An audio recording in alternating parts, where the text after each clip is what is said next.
Water system source isolation.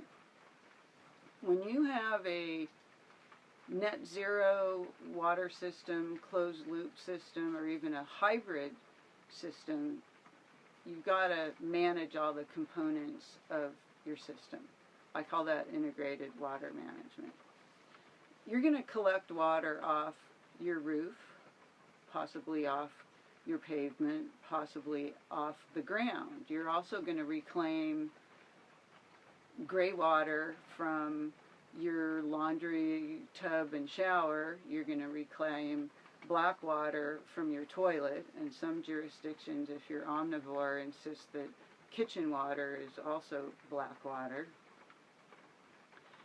And so in net zero closed loop, we catch water however we get it, from the sky, if you're hybrid, from your well, your water meter, but then we want to use it over and over again. But we budget on our water budget what water we need as pristine, what water is for irrigation, and what water needs to be clear, but it doesn't need to be filtered to pristine potable. So you have to keep track of all these sources. So when you collect the water from the roof, it needs to go to a cistern, and you need to label it, this is roof water. And when it comes out of the toilet, you're going to say, this is black water. And the pipe that leads to the toilet storage has to be labeled, this is black water. And the pipe that goes from the roof to the water cistern, it needs to be labeled, this is roof water. So you get the idea.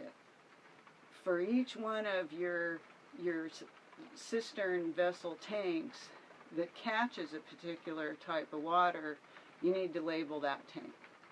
And all the pipes that go into that tank need to be labeled on what that source of water is that's going into the tank.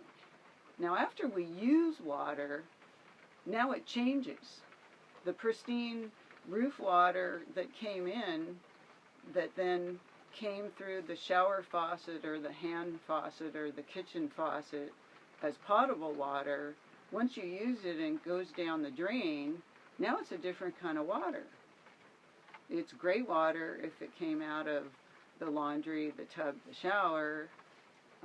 It's black water if it came out of the kitchen or the toilet. So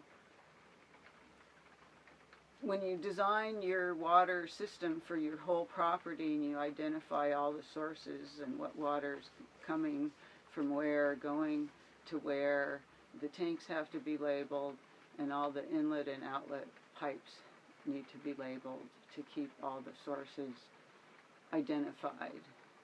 And the most obvious reason why we do this is we might build a project, and 5 or 7 or 10 years later, there's a different tenant, there's a different maintenance person, there's a different owner, and because these new people who occupy, use, or maintain the system weren't around when it was built, they have like no idea.